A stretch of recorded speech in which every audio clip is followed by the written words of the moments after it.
a baking school. So there are lots of things that you need to explore, find a conversation with, start a conversation with, pick it up from there, and then start reporting on this story. The hypothetical example. Baking school. So there are lots of things that you. Yeah. So, for instance, if locality X versus locality Y in Bangalore, locality X has no water during the water crisis. Locality Y still has a steady supply. Even though it is facing a cut, it can manage. But the neighboring locality is not facing this because it's a question of overhousing and the water permissions were not in place. To get that information, you will just need to speak to a few residents there. They will tell you the truth. You will need to maybe speak to the residents association, and then you will need to get someone on the record to tell you that yes, this has happened and this is how it can be remedied. In any story that involves public interest, municipal interest, a city space, a civic interest issue, you will obviously have to go to the government, whether it's the municipal level, the state level, the corporator level, whichever fundamental level or the administrative bureaucratic level, you will have to get a voice from them. Reporting is that step by step process of going, finding the story, locating the information, sifting it in the right structure. Nowadays, especially in the time of social media, when misinformation reigns large, a very important part of your story is fact checking. So if it is said that, say, in this particular locality, there are 5,000 flats which don't have water, but the actual number is actually 8,000 or maybe it's 500. It is your job to confirm that. And in the age of the internet, it's also easier because finding government records is a lot simpler than it used to be. When we were reporters, we used to go to God-forsaken offices, particularly in my Mumbai years, where you have to look through dank files, dig through, drink endless cups of tea and find it. At least you guys are way above that stage now. Um, so that's how reporting works. Fact checking. Then finally, when you have your material, you write the story, and it is important to balance out both voices. The example I gave you, we often see that in such cases, the violation usually rests on the people who sold the apartments, the builder, construction lobby, or those people. But it's your job to still ask them for a voice. It's your job to seek their opinion. It's a different matter that 95% of the time they will not say anything. They will not come on camera. Well, you can always repeatedly admit to the fact that you've broken almost all laws in the country. But, uh, your job, and then you will have to add that so and so was approached for comment. And while writing this story or while reporting on this story, the comment did not come to us, or they have refused to comment. And the standard time, unless and until it's an emergency story like a fire, a death, a public tragedy, a man-made disaster, a war-like situation, a security threat. In such cases, the reaction time given to authorities is not should not exceed 24 hours. But if it's a public interest story or a human interest story that you are doing, you can give the people whose opinion you're seeking, in this case, say the residents association versus the builder lobby, you will have to give both parties 48 hours to respond. If they still do not respond, then it's the onus is on you to report the story. Do you understand why reporting is so important now? Because if you had not gone on the ground, if you had not spoken to anyone, you would not actually know how many flats are facing the water crisis. You would not actually know that the builder lobby is actually capable of never giving you any information. And you would not have understood the difficulties in fact checking, of getting the process right. And I would say the strongest value add of this situation is when you're going on camera or when you're going on record, whether it's a podcast, which is a form of audio reporting and storytelling, or whether it's on video, you are basically telling people what you know. This will give you a level of confidence and a level of certainty that reading secondary sources will not give you. It'll simply not bring it to you. So reporting is the holy grail of journalism. Writing is the second process. Now you've got your facts in place. You have to find your headline and you have to write the story. For instance, the simple headline in this case will be 500 residents, 5,000 residents in XYZ colony of Bangalore robbed of water supply because builder lies. Or builder lies and dries out the taps. Then your desk will make it a better headline saying builder lies, taps run dry in XYZ society for a lifetime. Now that's the art of writing. The most impressive or the most effective part of writing in journalism is the headline. It's what you write as the headline, and then what you sometimes in industry language called strap. By strap, which means the sub headline, which will give you. So the headline will not exceed 8 to 10 words ideally, and a strap will not exceed 15 to 20 words, which kind of encapsulates the most important bit, the heart of the story, and then extends the heart with a little bit of referencing to the ground reality or the alternate voice in the case of a controversy, and basically tells people what the story is offering at this point. So these two steps kind of solidify the writing process. In most cases, you will have an editor, a human editor, or a desk editor do it. Nowadays, I do know that some organizations are using AI based editing, but it does turn out to be quite faulty because then again, you do need a second pair of eyes on it. AI is still not reliable as an editing support. However, I mean, I'm digressing here a bit from my core topic. I think it's important and essential to highlight that artificial intelligence writing and generative writing AI tools are not all bad. They are being villainized or they are being worshipped. There's no middle ground as usual. Beyond the polarization of the discussion, it's important to know that artificial intelligence tools are a good companion to have a starting point to discuss. You can start, say if you can just write, Dear XYZ AI, give me ideas for a food blog around winter cuisines in Bangalore's pubs. For instance, Bangalore has a very rich culture of breweries, right? And in breweries, there are these winter special menus that come up, Oktoberfest, this, that. So that person, the AI gives you ideas sometimes, and you don't have to take those because those would be generic. But it helps. It's like a talking companion. It's like a partner to discuss things with for a story. So I would not say that using AI is all terrible. Of course, don't write your thesis and your dissertations with it. Your teachers will, anybody would.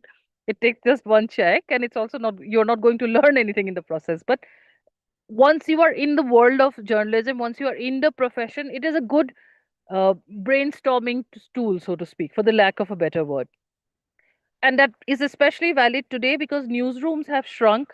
Edit meetings have become a lot shorter and tinier. So it might actually be essential for you to use AI tools to, become a better journalist sometimes. Sometimes you can even just say, give me a catch up on the headlines, say around, the food price inflation situation in India over the last 5 years. And AI does give you some information, which kind of helps you sift through immense amounts of big data. So that's a point which is kind of related to writing, and I thought it's important to bring it up to your notice. Now, writing has different formats, as you are familiar with it. Short form writing is basically within 200 to 250 words, where you just report an incident or a story. Longer or medium form writing is when the word count will go to 550 to 600. If you are writing a script for a podcast or for a video reporting piece, it helps to read it out in front of a mirror or to read it out to a person who's listening, so that your language is easier for them to comprehend, whether you are doing it in Hindi, English, or a regional language of India. It's essential that you use that tool to balance out your conversation, because you must understand that which reads well as the written word does not translate well as the spoken word at all. Spoken language has to be lighter, it has to be easier, it has to be conversational. And if you're going on camera as an influencer, most times influencers are on camera, whether it's short videos, reels, stories, whatever format they take, or a longer YouTube video. It's essential that your writing is to the point, it's sharp, and it's very conversational. Now, when you're writing the same thing for a print piece or maybe for your digital blog, then your language can be a lot more, you can be verbose, you can also be more detailed. Sometimes you can have a very specific lens, which does not always translate well on a podcast or an Instagram video or even a news piece. I do keep going back to podcasts because I think these are also very, very effective tools of the future. Podcasting is, Interrupt, Archita. I just wanted to check if you shared the presentation because I've not received it. Should I? I think let it be now. We're anyways halfway through the Mhm. session. Unless the audience is really losing my thought, if I'm saying too many things, then No, no, maybe we'll, that's yeah, okay. it's fine. Is there a Yeah. possibility you can send it on WhatsApp maybe? skip it now because I'll get distracted Okay. while in the Okay. middle. All right. No. Let me break. Let me give you guys a couple of good examples. Food, food influences. Let's talk about food influences. It's a uniting factor for everybody. Maybe what I'm saying about reporting on the water crisis of Bangalore does not always, much as we like to say that we all care. Sometimes it might not be the area of interest we have, but food is generally a uniting influence. Now, there are a lot of chefs out there today who are doing things on Instagram. They're starting their own food lines, their own beverage lines, their own food products. It's good money that they are making. It's also a standard established career option because people will always eat well, will at least aspire to eat well. But beyond that, there is, I don't know if you guys are familiar with this chef called Sanjeev Kapoor. He's been around for a very, very long time. He's one of the senior most TV personalities slash chefs that you've seen around. He endorses Wonder Chef.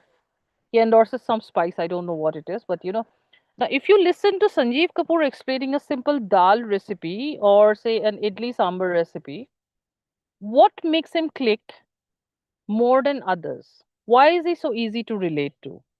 Why is he so why has he been able to make such a huge mark as an influencer before it became cool to become an influencer, before it became an in thing? Because Sanjeev Kapoor is a natural on camera. I have worked with him on a couple of shows.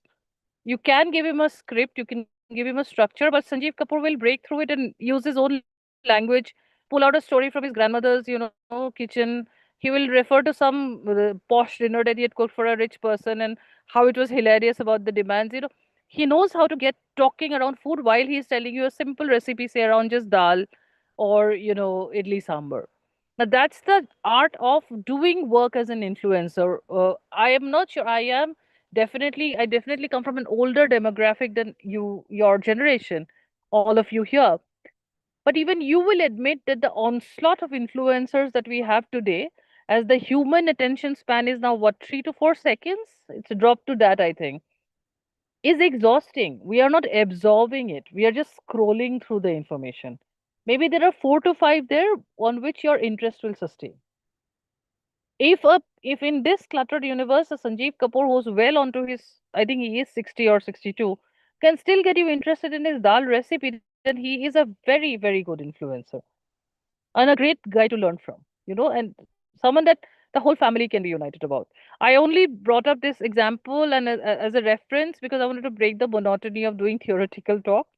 I will go back to the primary thing now, influencing. Now, as journalism aspirants, there are two other careers also that you can aspire to. One is being a broadcast journalist in any format, and that's, of course, being a print journalist. I do understand that the job market has shrunk sizably. It is not very great. It's not very easy to find the best possible professional opportunities right now in established companies.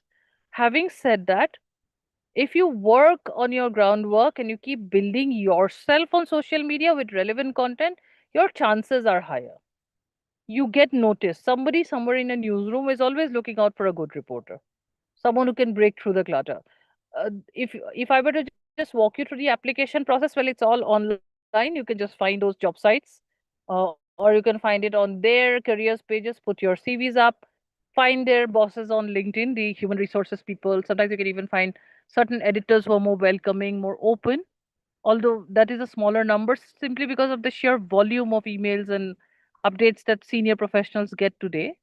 Having said that, you of course keep applying, you do your campus rounds, you talk to people, you attend conferences, you do networking at the level at which you can. But if you also parallelly build a strong social media profile for yourself, your chances of getting a job or finding even a great project with such people are, they get enhanced many times over. And if you are someone who aspires to have a video journalism profile in the long run or a broadcast journalism profile, definitely start your own YouTube channel. YouTube is giving you a channel for free if you have a Gmail ID. It's not like you need to pay them anything to start your channel. And your revenues will probably show up many years down the line. But start doing stuff that you can put on YouTube yourself. Today, you have phone cameras, you can edit content on the phone or on the laptop yourself. We didn't have that privilege when we began. We had to carry very bulky equipment around to find our stories. And because your story is on the phone today, you can use a selfie stick to just hold it steady if your hands are unsteady. If you don't want to use a selfie stick, if you are agile and competent enough to shoot it just with a handheld, frame, there are stories you can still tell. There are stories that you can build, and you can start reporting saying that I am XYZ from this part of the country, and I bring you city stories from my region, or I am XYZ from this part of the country, and I bring you food reviews from this city. Start building your own YouTube channel. It costs you nothing. Everyone today has a smartphone. Find and download some editing software and get going. Get yourself a mic, a lapel mic on the collar. That's also not too expensive. I'm not giving you fixes that are high in production cost. I'm telling you options that young people can explore and do. If you have a solid social media profile already, a standardized, established online presence, then your chances of getting recruited or your ability to negotiate for a better deal with any media organization is higher, because now there will be, in the future, there will be a lot more partnerships than jobs. There will be a lot more collaborations than jobs. So maybe someone like, hypothetically speaking, someone like the India Today group might do, like, a conference or a jamboree of influencers, young influencers from a city, where if you are seen and if you are spoken about, you will slowly see that brands and organizations approach you to become part of their conversations, to represent their stories also. And this is information for people who are not necessarily applying for hardcore political journalism, or specific things like foreign policy, foreign affairs. These are difficult. You must understand, these are niches that require a lot of groundwork. Defense journalism is another one, where you will have to do a lot of groundwork. You will have to spend many hours reporting. It's hard work, but if you're determined to do it, go for it. Then you will have to go and look for a job more than, I mean, because someone who reports on the polity, someone who reports on international affairs, someone who reports on, say, medical journalism, someone who reports on law, not so much law and order, but the courts or updates from the high courts and the Supreme Court, has to be someone who is 100% sure of facts, has background knowledge, and is very confident of what they're doing. So your chances of constantly creating content for social media are automatically diminished, because you have to give a lot more attention to detail. You have to be more focused. Not to say that you can't, but you probably can't be posting as much as a food blogger or a fashion blogger can. Your volumes are lesser. Having said that, if that's your passion, go for it. Whatever it is that makes you tick, go for that in journalism, and then build from there on. The influencer bit, the other thing I would like to say is that, follow the technical rules that these platforms have specified for their influencers. Like Instagram has certain options in which they help you grow your follower count. Sometimes it's paid, sometimes it's a joint, a formatted method. You can sometimes do try a mix of both. Similarly, YouTube has, the algorithm gives you a certain amount of revenue after you, I think you cross after a certain number of thousands of hours. I think it's revised from 10,000 to more now. So do your research on how is it that I can, now that I'm putting in the time and effort and I'm building my profile online, how is it that I can monetize my profile? How is it that I can also start getting some revenue? Because revenue also is equivalent to recognition, right? Because only when you've been around for a while and you are getting watched or heard a little bit, will some money start trickling down your system. That's one. So yes, do the research properly. We might think that, oh, it's like an FAQs page. I'll find the information and I'll learn it as I go along. I don't think that's very advisable. Take some time. It's actually very, the nitty gritty is very detailed. Read through it, focus on it, give it importance, digest it, and then go for it.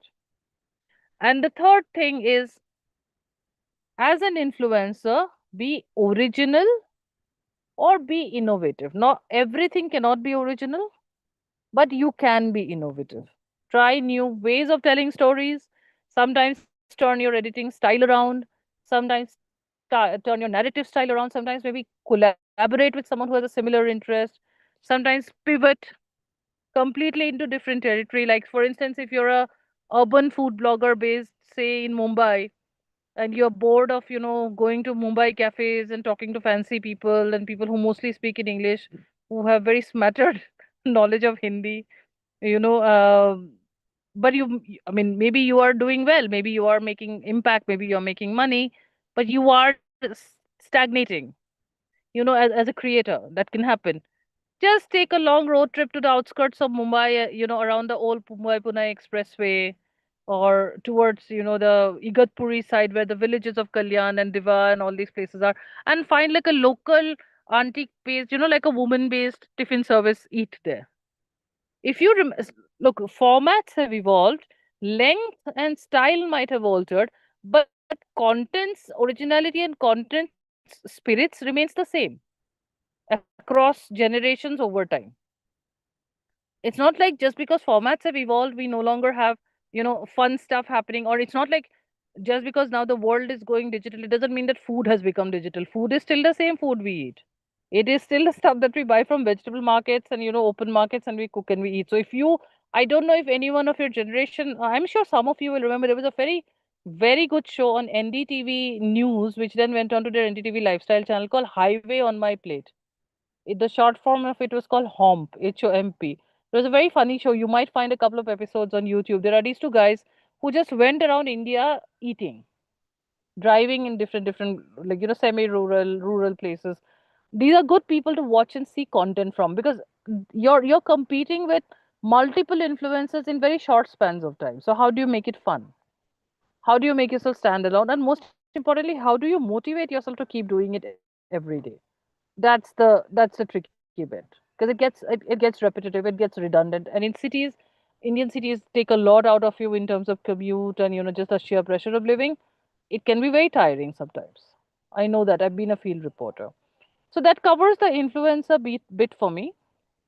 If I were to just give you headlines of my conversation, the first step is to report, and report well. Reporting has 4 pillars: get the story from the ground, get both sides of the story, do a complete and thorough fact check, and then write the story ending with a conclusive opinion of yours, or a conclusive take of yours. Writing now, refine your story, take it to the desk, or use whatever is the alternative to the desk in whatever organization you are at.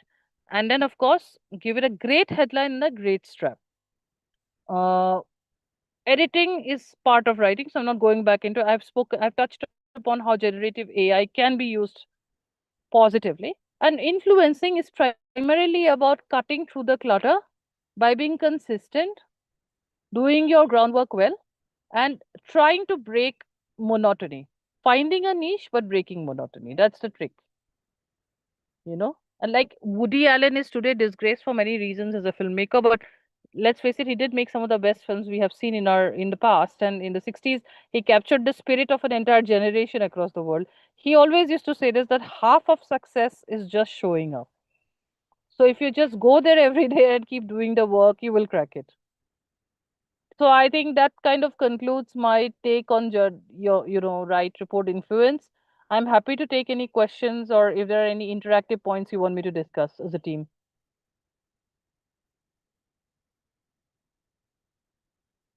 I request the audience, if they have any questions, they can put it in the chat box or unmute and speak the question also.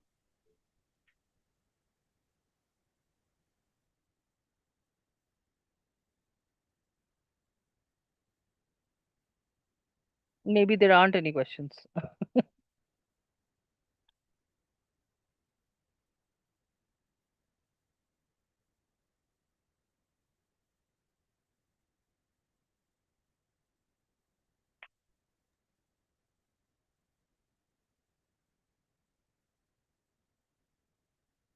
Okay, there is Yeah, something on the chat box I can see. Yeah.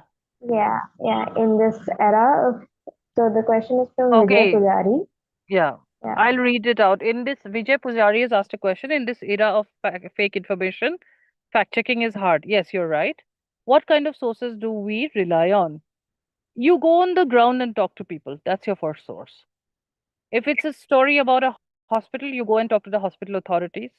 If you find their arguments are not convincing or are slightly contradictory to what happened, you go to the next layer. Who did it impact? The people who were impacted.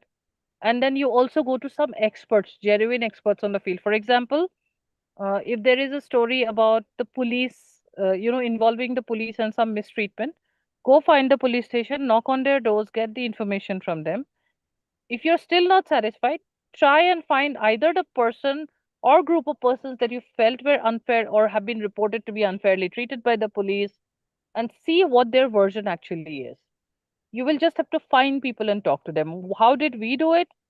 Well, first we try to call them on the phone, we write emails to them. When they didn't respond, we try and find their friends and family. If we don't find their friends and family, also, sorry, Archita, Just a second. Like somebody's unmuted. yeah. And the last one is, if you still can't get to the people, and if it's a story that you have to confirm, it's public interest, you doorstep the person. You wait outside their homes or their offices and confirm the facts. That's the only way to fact check.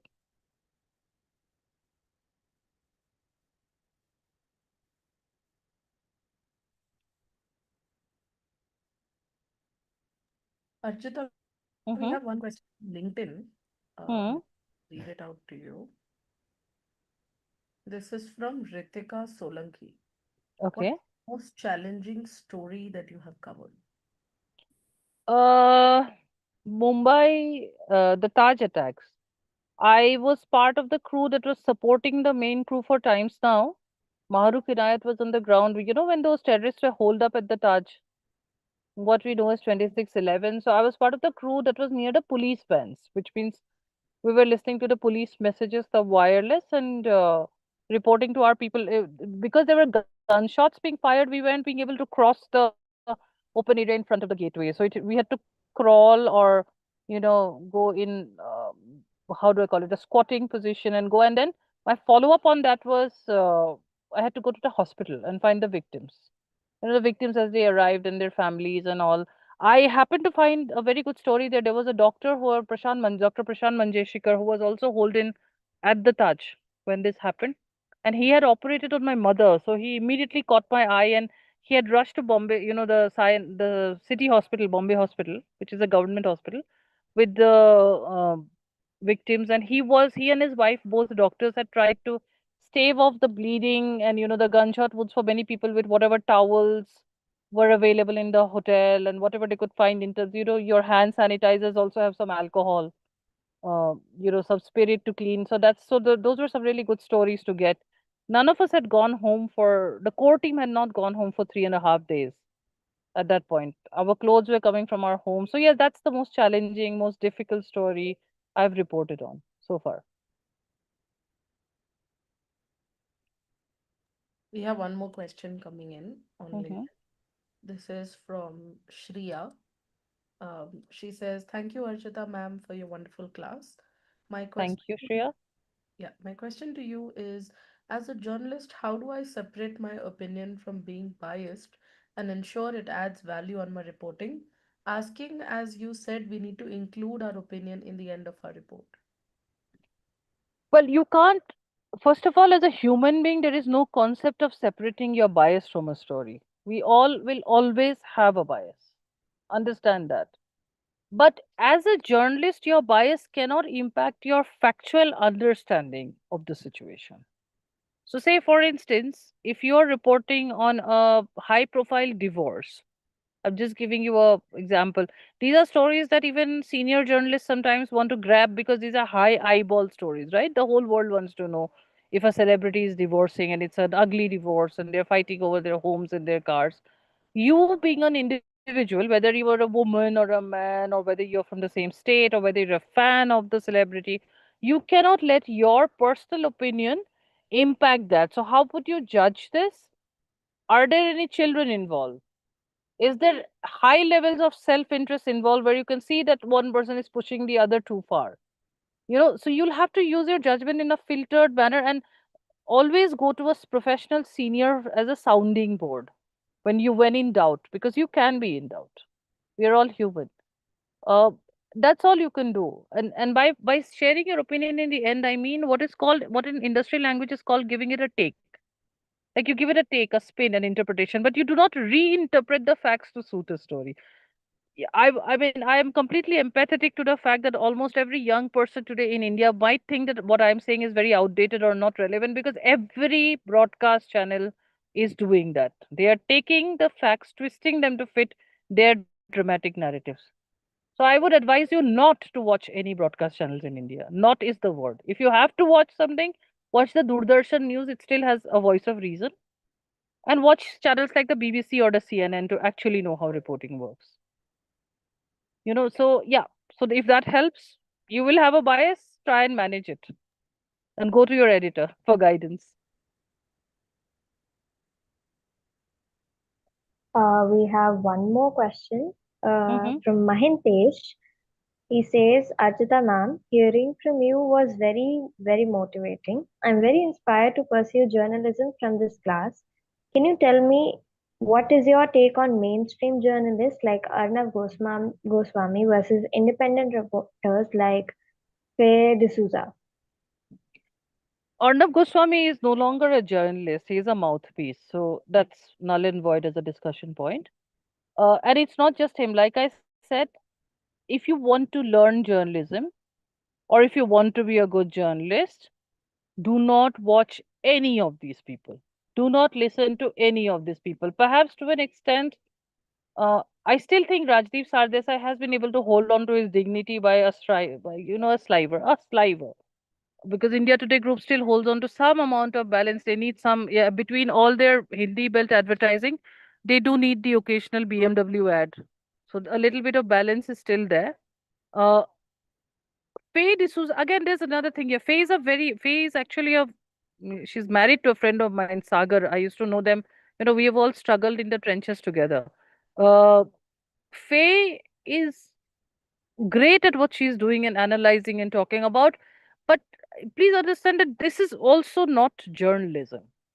What they do on YouTube is not journalism. They are also just talking and doing talking heads. No disrespect to anybody, but there's no real reporting on the ground. There's no real fact checking happening. There is a certain amount of experience. Therefore, you pick up the phone. There are some facts and some information you can gather, and you can hold a really qualitative conversation. Faye has a very balanced way of bringing a conversation. She's also very logical. But this is not journalism. If you have to look at journalism, I mean, as sad as it gets, there is this guy called Dhruv Rathi who does a lot of work on Hindi. He's got over 20 million followers in India. He is being a journalist. He's not qualified to be a journalist. He's an engineer from Germany. But it is he who is being a journalist. He has a proper team of 6 reporters, 4 writers, and together they produce the your content he does. And if you look at the research of his stories, they're very thorough. He, of course, he simplifies it and doesn't use too many, say, infographics and all because he's talking in Hindi and he's talking to a larger Indian audience which does not get infographics or does not care for it, you know. But he is doing what a reporter should be doing. So if you ask me for an example of a good journalist, I think there are these documentaries, news documentaries you see from DWTV, Deutsche TV, which is on YouTube. Then you will see Bloomberg. Then you will see CNBC Explains, which is the international CNBC. Those are good pieces of reporting. Those that is good journalism. If you, of course, if you ask me about how Faye is doing her job, she's doing a very good job of bringing a balance to the cacophony around us in terms of YouTube.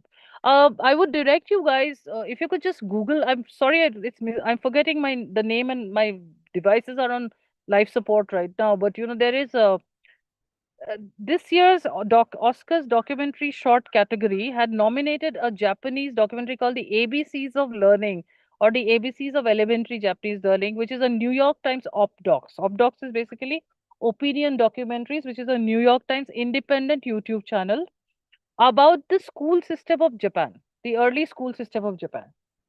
Watch that. That's an excellent piece of feature journalism.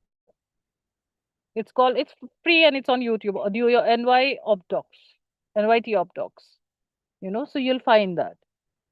Yeah, so that's what I go back to that point that journalism is based on reporting on the ground and not just sitting in a studio and talking.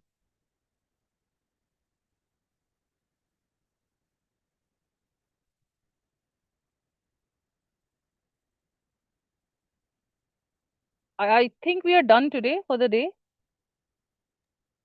We have one last question. Okay, sure. It's from Anushka. Hmm. What's your take on the risk of citizen journalism? Do you think it complements or challenges professional reporting? In today's date, Anushka, it has no, it doesn't just complement professional reporting. It almost replaces it because it's very good. It's very relevant. It's filling a void that journalism is no longer filling.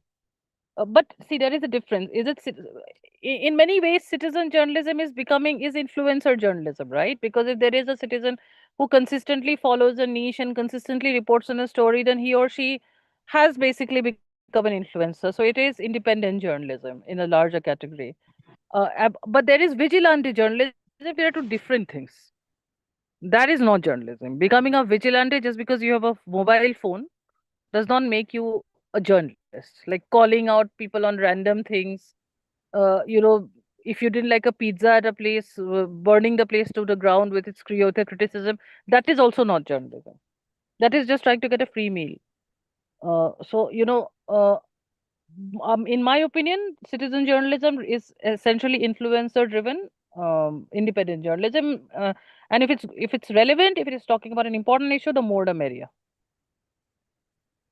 Are there any risks to it, as in to citizen journalism?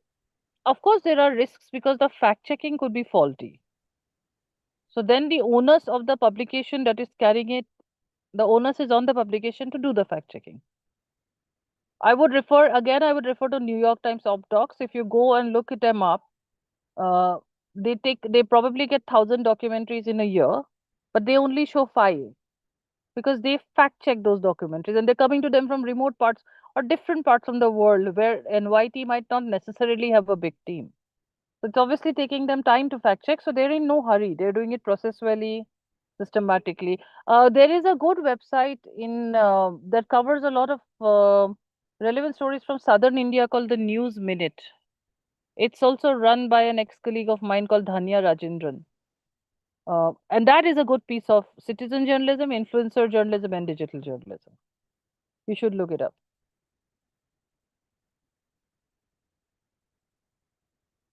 Okay. Okay, so let's wrap this up for Yeah. today. Thank you Thank you so so much, much. Archita, for this session full of food references because I'm definitely hungry and probably most of our audience would be too. Can I have like virtual claps for her, please? Thank you. Thank you very much. I loved interacting with you guys. I always enjoy these sessions. And I hope the yeah, session will. yeah, it Yeah, was please fun. continue. Go out there, take your cameras, take your phones and keep trying to do stories. You will learn, you'll like the profession there. Absolutely. Thank you I for this hope the audience. opportunity to speak to all these young minds. I hope the audience had a great time here right now. Before we conclude the session, a heartfelt thank you to Miss Archita Kashyap for sharing her insights and the key strategies to make a great journalist. If there's one way to take away today, if there's one thing to take away today, it's the impact comes to just from what you know, but how you chose to express it. Here's a token of appreciation from IBMR, a virtual Thank you very certificate much. towards you, ma'am. Thank you. Thank you very much. I'll do a screenshot. Thank you very much. Okay. Bye, guys. Thank you. Speaking of success, let's revisit IBMR's 26-year legacy in shaping professionals. We offer three programs in the Bangalore campus, Sri Lanka: MBA, MCA, and Law. We also have additional campuses in Hubli and Jaipur. If you're interested to know more about the programs of these campuses, you can visit the website mentioned somewhere here itself. IBMR's MBA plus PGPM program is a transformative journey that goes beyond traditional management education. Designed with a strong industry aligned curriculum, it equips students with the critical leadership, strategic thinking, and problem solving skills. The program integrates the real world case studies in experiential learning and industry mentorship to ensure graduates that not just are job ready but prepared to lead in dynamic business environments. With a focus on emerging trends, global business practices, and global practical exposure, IBMR's MBA program nurtures professionals who can drive innovation and growth across industries. For technology enthusiasts, the MCA plus PGPIT program at IBMR offers a unique blend of technical expertise and managerial acumen. This program is tailored for students looking to excel in software development, data analytics, cybersecurity, IT consulting, while also gaining business management insights. The curriculum emphasizes hands-on learning through live projects, coding challenges, and industry collaboration, making graduates highly competitive in the evolving digital landscape. With a perfect mix of technical proficiency and strategic thinking, the MCA plus PGPIT program empowers students to become tech-driven leaders in modern business world. Before we conclude, if you're preparing for competitive exams, we have some material exclusively at rupees 19 available for the preparation. It's the bundle for MAT and ATMA exam preparation. This is a limited time offer. Kashish, if you can please show that slide. Yeah. You can scan the QR and avail the offer. It's a very limited time offer, access to expertly curated study material, practice tests, and strategies to help you ace your exams with confidence. We'll give you a moment to scan the QR. Additionally, we are also offering a surprise admission scholarship worth 25,000 for deserving candidates at Bangalore campus. This scholarship is designed to support aspiring students in achieving their academic and professional goals by easing their financial burden. Don't miss this opportunity to invest in your future with IBMR's industry aligned programs. Thank you once again for attending today's session. Have a great weekend.